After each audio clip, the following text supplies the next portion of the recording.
peeps, it's Missladypetal here, and I thought this week, after being so good last week in Confessions of an Art Journal Junkie, that I would have to spend a reasonable amount of time actually confessing this week. I don't know, I think my facial expressions look like Gina Aaron's when she knows that she's been doing the same thing.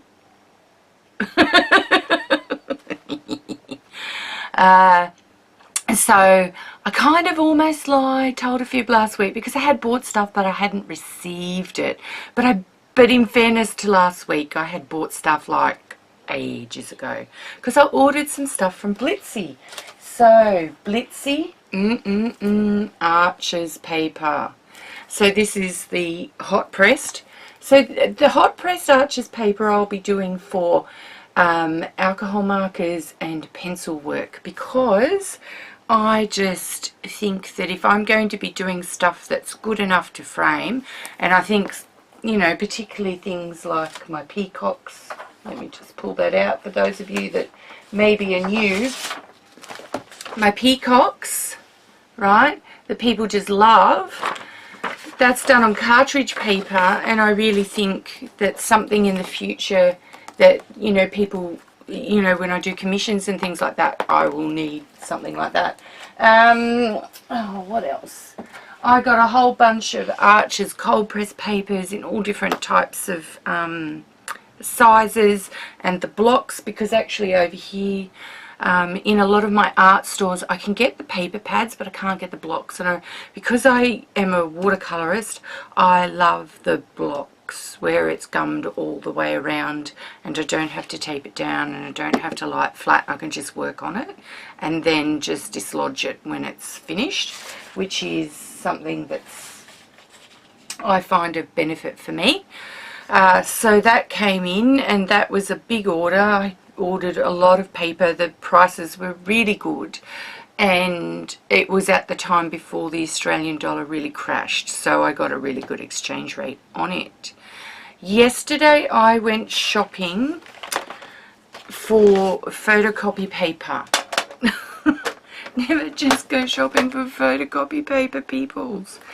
And I came home with a massive selection of black pens. Well, I had realised after doing the paintings behind me, let me just move. So I did this triptych over the weekend because I've had a shocking 3 weeks. And I just wanted to paint joyfully. You know, I just wanted to sit down, not necessarily concentrate very much at all. Like Tamara Laporte's Seeds lesson on Lifebook was really, really good. You know, like I just thought, for me, being more of an accomplished artist, I haven't actually put, you know, very much thought into that. I just basically had a look at what she was doing and kind of went, yeah, I like it, I'm in the mood for that, and I'll just do it. So, and I worked on it just gradually over the weekend. I had an art date with my friend Lynn, she's taken a lot of beautiful life drawing courses at one of the art faculties in Brisbane, and she does some amazing work. She put me on to Artist Spectrum soft pastels. I saw some of her life drawing sketching and she preferred to do it with these pastels rather than pencil and charcoal. She got some beautiful effects with that, and I really liked it. So I went out and just got yesterday just 4 basic colours in flesh tones in the soft artist pastels, and I also then, when I went to get the copier paper, bought myself these pastel pencils. Now I was looking at these, and the tin of 12 was $23. The tin of 24 was $36.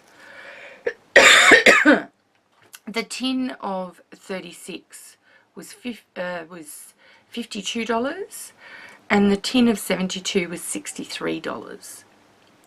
So I thought to myself, they've gone from being like $2 a pencil down to less than $1 a pencil by the time I bought the 72 set. And when I really looked at the 12 set and the 24 set and the 36 set, the 72 set was the only set that had all the flesh tone shades and the different variations of purples, smoky purples, pinks, mauves, lilacs, and of course all those flesh tones that I'm particularly looking as I'm working through some particular exercise in Jane Davenport's books, and specifically this particular girl here, where she uses pan pastels. Now I don't know about you, but pan pastels for me, I think, are an absolute gimmick. And I have a look at the size of the pan and go, you're never in your life going to use all of those unless you are exclusively a pan pastel artist. There is so much pastel in there, and having had a set of Munyo chalks for my scrapbooking days that I used and look like they've never been used, I thought to myself, okay, on the balance of probability, how much am I going to use these pastel pencils? If I'm going to use these, then I can sketch with them, and I was interested in doing life drawing sketches with them in conjunction with the pencils. And just to give you an idea of what I did last night, I then came home and had a really good play. Because pastels you can rub out. I might add, while I was going shopping, I bought myself a kneadable eraser, extremely sticky and soft, and this rubs out pastel. So it is really good for charcoal and pastel and anything that you can smudge. And I came home and started using that. Now, I have a book of sketches that I am just doing night after night, just sketch, sketch, sketch, sketch, sketch. And I just thought to myself, I'm going to get one of those sketches and just play with the pastel in it, because I have a bunch of sketches, and because pastels are not wet. So my first attempt with the pastels came out like this, and have a look at how beautiful and graded the shading is in that face, and that was not hard to achieve. And with that, I predominantly used these four. So these artists ones, that's what I used, and my finger. So they and my finger. Now the difference between what Jane's doing is she's using a fixative on these, on her pan pastels in her book. What I'm doing is I'm actually sealing them with a flesh tint glaze. So I have my own flesh tint that I make up, and I make that up whenever I run out. I make another batch.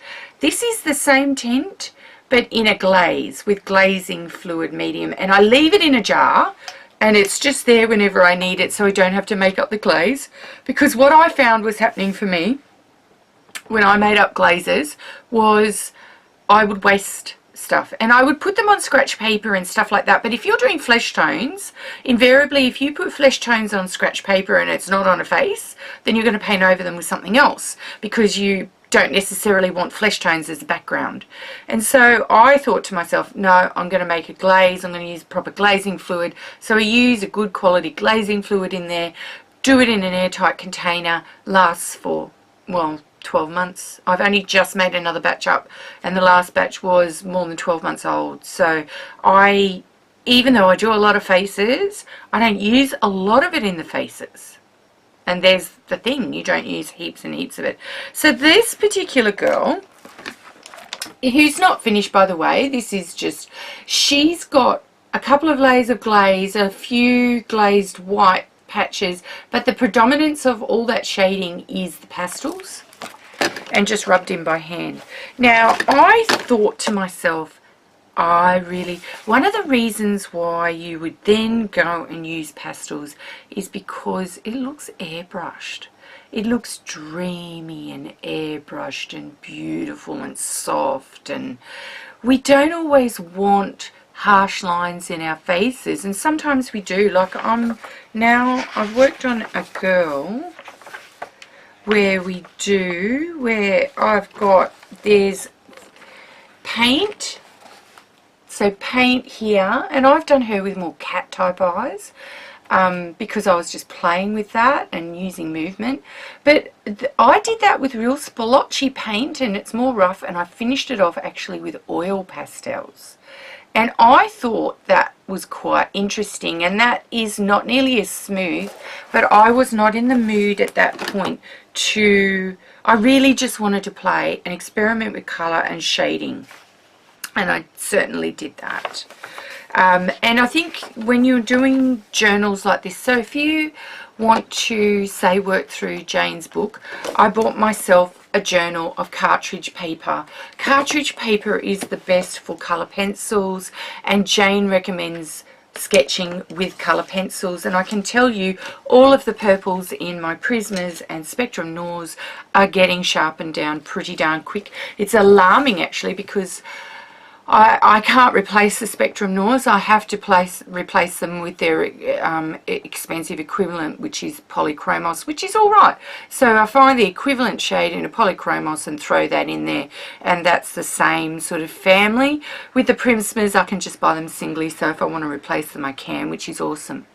But when you sit down to seriously do a set of sketches and to really work on your faces, or work through something like Jane Davenport's book, it brings about the freedom in you. Once you get the hang of drawing girls and faces, so there's another one, another set, drawing them and doing them well, and coming up with, there's my elf lady. She's a bit gorgeous. I haven't done anything with her yet. She has to be scanned first. It's one of those ones where I think to myself, not going to create you again. You're a bit of a fluke. And when you draw large faces in the book, so you make your face take up the whole page, that allows you the space to really play around with your shading. So when you're drawing faces, I think it's always a really good idea to start drawing them larger. So start with them small, just so that you don't have to work on the features per se.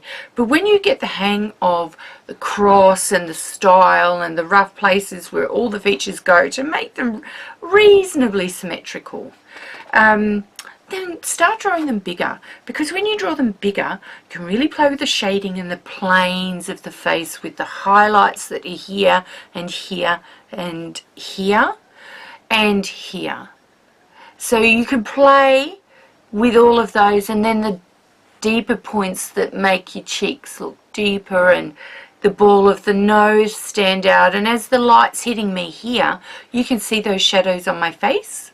So it's one of those things that you just play and play and play with to see what works for you and how you can get away with shading. So I got home yesterday, and this is completely done in pastels again, and then I glazed over the top and then glazed in some gorgeous pink for the cheeks, and just made her very neutral and kind of natural looking. And really worked on her eyes. She's not finished yet. I'm not quite happy with her. And I really like how some of these are turning out. This one was using the Derwent Pastel pencil set, and a lot of the purples in that, with some of the flesh tones, and really just getting in the space of that. And the eyes, have a look at the colour in the eyes. I actually have a friend that I coffeed with last week that has eyes in those colours just like that. And I said to her, your eyes are amazing. She's got a dark blue ring around the outside, then it goes into like a yellow gold. Absolutely spectacular. With green, and then as it gets further into the iris you see more of the yellow, and then there is a dark ring around the iris, and it's variegated. So the green looks striated through the eyeball. And I just said to her, I'm going to do your eyes. I love the variation in eyes, and those eyes, like those eyes there, really are probably a very good likeness of the friend's eyes that I was sitting with last week. And I said, can't wait to draw those eyes. They look amazing. Like compared to mine, which are just brown. And they have little flecks and things like that in them, but they're just brown, right? Hers were like blue, green, yellow with like an aquamarine through them as the colours mixed, and flecks. And I'm like, amazing eyes. Amazing, amazing. So I'm just, and that girl was completely drawn with the pastel pencils. So I actually drew her with pastel pencils, which means she could be completely rubbed out. And even when I got my soft bristled brush and was just flicking some of the dust away, the thing that I noticed the most was that the Artist Spectrum pastels were really not as easy to rub away. They impregnated the divots in the paper better, and the Derwent pencils, because I had lightly sketched and hadn't pressed really hard, because they're chalks, right, so they're brittle, so you don't want to sketch with these things very hard, and I'd used a light colour. I hadn't then, when I brushed, it brushed a lot of my sketch away, and it was really, really light. And so I just had to be really, really careful about how that went. So I just wanted to talk, like, those are some of the things that I've been playing with. And if you've got your plan pastels, one of the things I'll be ordering this week, though, as part of the Confessions of an Art Journal Junkie, are actually some of the pan pastels applicators, because some of those are actually quite fine tools, and they're finer than the ball of my finger, and you can really get into to these areas here, and just small areas in point, and I can still use that and rub that on the chalk and then rub that in, or I can apply with a pencil, because that's even finer tip, and then just gently smudge it with that fine tip applicator. So I think to myself, yeah, pan pastels are good, but I can use what I've got. And the pastel pencils, because I like doing finer details, seemed like a really good option for me. And I've got a whole heap of colours, and look, to be honest with you, I probably won't use all of those colours, but for the price that I got them for, at less than $1 a pencil, they were worth it, considering that pan pastels, and I get that one colour, and if I was to buy all of those colours in pan pastels, think about the cost of that. Yes, interesting. So for someone who's not going to use pastels heaps and heaps and heaps, I think that that's a really good option. What else did I get yesterday? I got some charcoal pencils. So I'm going to be doing some charcoal life drawing, and you need 3 types of charcoal. So willow, which is incredibly soft charcoal, medium and hard. So I bought a medium and a hard charcoal pencil yesterday because I only had willow, because I thought, like if you're going to draw with charcoal, go with normal, just sticks of charcoal. How wrong I was. So when I went to start sketching and realise I need, like in the pastel pencils, something that I can do fine details with charcoal, same sort of thing, very similar kind of medium, has very similar properties, very brittle, very soft, gives beautiful smudgy looks, like the smudgy looks. Yeah, really, really good. What else did I get? I think that was the main kind of thing. I mean, I got a few pencils. I got an aquarellable graphite set. So I like the idea of pencil and pencil wash. So if I use the graphite, then I can set it in the wash. So I'll look at doing some sketchy girls with the, and then activating, rather than smudging them with my finger, activating them with a water brush. I think that that would be pretty cool. Oh, the other thing I did was, and this was so annoying to actually get in here, was soft gel medium in a fine liner, because of course the metal tip stops it from getting all globbed up and blocked. I was watching some France Papillion pages because I just kind of fell in love with her backgrounds. I really loved it. I mean, they reminded me very much of the sorts of papers I used to buy when I was scrapbooking, and her layering techniques are very reminiscent of what I used to do with nesting and stuff in my scrapbook layouts. And so it was kind of like, she's very, very well known for it, and she's quite a master in using glazing and doing some great stuff. But one of the things I noticed was her really fine, because she does really tiny little nests with tiny bits of paper and stuff like that. And I must admit, you know, like, I don't work that tiny usually, but this was great for application of small things. And often, like, if you're using like die cut images and you don't have a Xyron machine, or you're doing something that won't fit in a Xyron machine, or you're looking for something else, and I do stuff like that enough that I then had to sit there and scoop this into the container, because of course soft gel medium is not runny. Yeah, not runny at all. And yes, it's just that little bit hard to push out, but I love it. Love it, love it, love it. It's the fine line applicator for the type of things that I like. And because Scotch have changed their formula for their fine tip glue that had a really fine tip like this, and I don't have it, I can't get it anymore, and that was what I used to use, this replaces that for me and uses a medium that's pretty awesome. What else have I gotten this week? I think that's it for actually things that I've gotten. That's a lot of money, particularly in the paper. Oh, I got some composition books.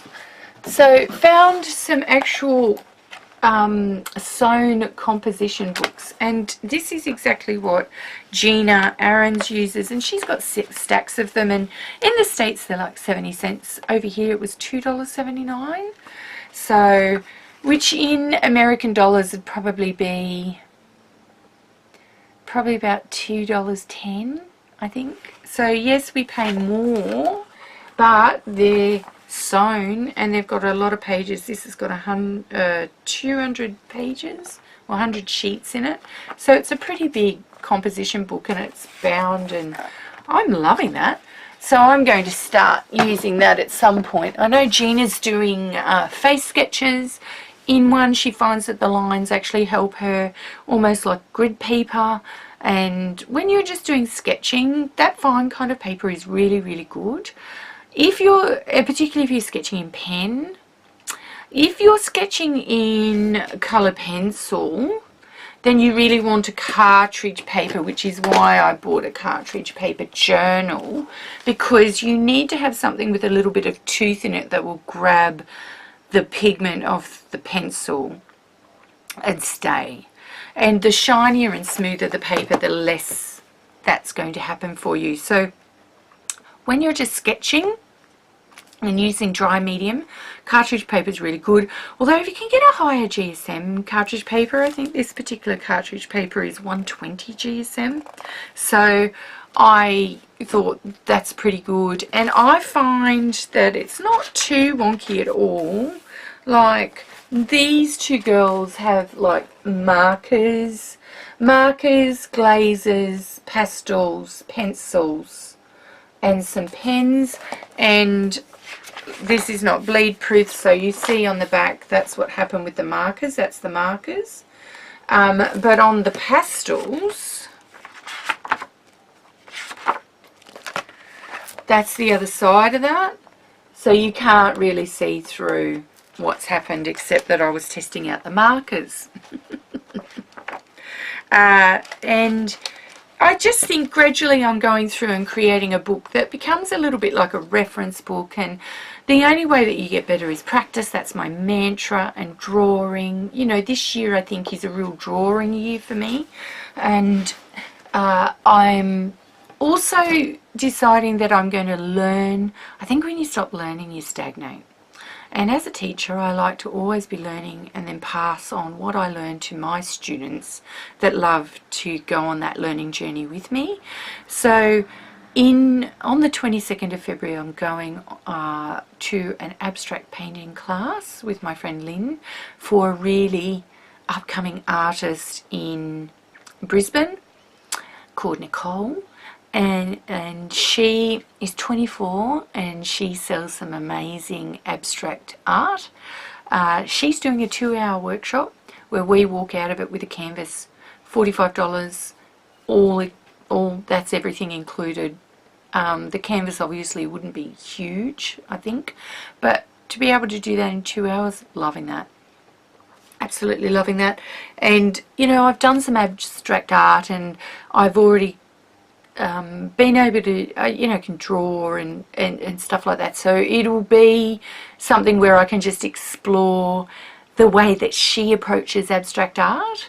And I've seen some of her work and I love it, and I'm loving the thought of coming home with a piece of my own and then exploring that further and then incorporating that into something that I want to do, or that abstract nature in with some of my portraiture art. And yeah, I love the fact that you can have a look at heaps of different techniques, and the colour blocking behind me, you know, that can be applied to things that aren't whimsy, and you can use that particular technique for a whole bunch of things. I particularly just didn't want to think about it, so I didn't put a lot of effort into drawing. I've seen some awesome pages on Lifebook where people incorporated faces and all sorts of things into those pages. I just left it as a riotous, what I call a riotous explosion of colour and lots of layers. Finished off with oil pastels, by the way. So if you can't, oil pastels are what I call, that's fat over lean principle, and oil pastels would be used last. And then you would spray them with a fixative, a pastel fixative. Somebody asked me how I was going to seal those, and I said, well, don't really know. I've done some other paintings with pastels on the top, and I had to spray them. You couldn't apply a brush stroke varnish because it would tend to move and slightly dissolve the pastels as you were stroking it on. So I would go a satin varnish spray, I think, to seal these, because they have a natural shine from some of the acrylics, but of course everywhere where the pastels are, they are quite matte because the pastels are very fatty and not shiny. So I think too, when you're and I have lots of, like, I just have like cheap sets of pastels. These are oil pastels. I have lots of pastels now, pastels and pencils, and because I find too that some people just paint and you see the images come out and they don't sketch. I'm very much the other way. I tend to sketch then paint, and that is my comfort zone, and I know that comes from years and years of sketching and doodling at school and just sketching from when I was a young child, not doing anything particularly or inspiring during those years, but that was just where I find comfort and my natural fit. And particularly in watercolour art, I find that I like to sketch my design in first and then paint around that, and I sketch it in very, very lightly. And I even think, now here's a thought, because see, soft pastels can be activated by water, so I like the idea that I could sketch, say, a fairy with flesh tones in a flesh toned pastel pencil, and then of course the pastel blends in with the watercolors and is activated and I don't have this graphite edge, I have a pastel edge. So it's something that I'm going to be exploring a little bit more in the future about how I approach this kind of thing, and just playing around with it. I saw a Jenny Belly video where she did some kind of a journal page in Art Journal Play with the Venus thing coming up like this, and she ended up using soft pastels and then water activated them. on there and use them instead of like Neo colours. And they don't work the same. They're nowhere near as creamy. They're more chalky and they're more like a pigment watercolour wash. So if you water activate chalk pastels, watery watercolour wash, which could be something to explore in your washes instead of using watercolours. So you get to draw them in. They're not like watercolour pencils, so they're more translucent than watercolour pencils. Watercolour pencils have paint polymers in them and they come out more creamy, and they're more, what I find is they're not translucent. They're more slightly gouache. The ink tints are more ink, so they're translucent and they blend very, very well. The chalks, I think, would be more like a loose watercolour pigment sediment wash, so more of a sedimentary wash. And I think you definitely move them because they can be easily moved out of the grain of paper. But if you were going to do that, you would do a sketch and wash. You would use sketch and wash paper, minimum 220 GSM. I think I'm rambling today. I'm doing a big kind of art talk today rather than what's been happening for me this week, because, you know, this week's been about heavily an art week for me. So I'm really happy about that, and there's my art. And you see I'm much, much happier. Oh, and today I am just at the end, because last year, those of you that followed me for a while, I like to pick a charity in the year, and yes, last year I created the Chickens for Charity project, where I painted some chickens and did chicken cards, and every $5 that was spent bought a chicken for a widow in India to help her become self-sufficient. 41 million widows in India. 41 million. Okay, so just to put that in perspective, we set out, my local church set out to supply as I think 2,500 widows. That was our goal. 2,500 widows with 2 chickens each. And we were able, because we raised so much money, I think all up was $10,000. All up, we were actually able to give each widow 5 chickens each, which was amazing. Like, that is amazing. That immediately allows them to become almost self-sufficient. That is what that's worth. I think 2 chickens are worth the equivalent in Australia of 3 weeks' wages. So if you think the average annual income wage is $75,000, divide that by 52, and you kind of get the idea that those chickens are worth like a couple of grand. So we spend $10 and they're like worth a couple of grand. That's the kind of impact that these gifts had on these women. I've already shared some photos of some of those widows receiving them. Now, I took that chicken project to a local Rotary meeting at the end of last year, put my paintings up and talked about the project, and of course all the awesome Rotarians gave me money towards the charity, but then they talked about the idea of being able to reach more widows through Rotary in India than I could through my local church, which was exciting. Now, that was my last year's project, but I think it's coming into this year because the president of Rotary Loganholme, Stacey McIntosh, has called me and said, let's get together and proceed with this chicken project. Let's sit down and actually do some planning for it. So I have a meeting at 1 o'clock today for that chicken project with Rotary. Now, the implications of this is Rotary is a worldwide international organisation, and if this project sort of tickles the fancy of a lot of Rotarians, then we're looking at raising not $10,000 but maybe hundreds of thousands of dollars for widows in India.